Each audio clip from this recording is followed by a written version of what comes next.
আসে দেখতেছি বাংলাদেশে যেদিন মারামারি করে ওদিন আমি নিজামুদ্দিন মার্কাজের নিচে এক ওলামাকে আমাকে দেখাইতেছে যে বাংলাদেশে মারামারি চলতেছে। আমি ওই জায়গায় ছিলাম বলে আসিয়া দেখতেছি এই অবস্থা। এই জন্য আমি নিজে যে চোখে দেখছি এবং কানে শুনছি, যাতে বুঝলাম যে বাংলাদেশ ওলামা একরাম তার হকের ব্যাপারে সে ভ্রান্ত। এই জন্য তাদেরকে এতাআতি বলা যায় না। মরহুম আমাদের সদস্যরা এই কথাই বলছিল, তারা হলো আতাআতি, বলে তারা জানোয়ার, তারা পশু, তারা হাইওয়ান, বলে তারা হিংস্র জানোয়ারের, তাদের ঠিকানা জঙ্গল, বলে তাদের তো মসজিদে ঠিকানা নাই, তারা তো আসল মানুষ না, বলে তাদের ঠিকানা দুনিয়াতে হবে জেলখানা আর পরকালে তাদের ঠিকানা জাহান্নাম। তারা মুমিন না, কারণ হাদিসে আছে কোন মুমিনকে কতল করতে পারে না।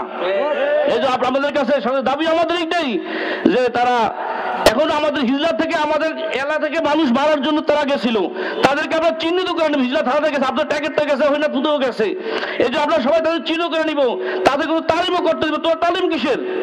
তোরা মানুষ, তোরা তালিম তো করা যায় না, তোরা তো ঠিকানা মসজিদ না। হ্যাঁ, তাদের জন্য দরজা খোলা আছে, যখন তারা তওবা করে আসতে পারবে ওলামাদের সাথে আসিয়া, তখন তারা মসজিদে আসতে পারবে, সব তালিমও করতে পারবে, শর্ত তওবা শর্ত।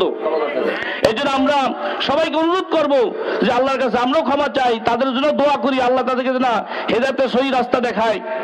আমাদের একটা আবদার যে আমরা ওলামা একরাম যেটা সঠিক, আমার আপনার ইলম নাই, যাচের প্রয়োজন নাই, ওলামা একরাম যেটাকে সঠিক বলছে ওইটাই সঠিক, ওইটাই আমাদের মানা জরুরি হয়ে যাবে।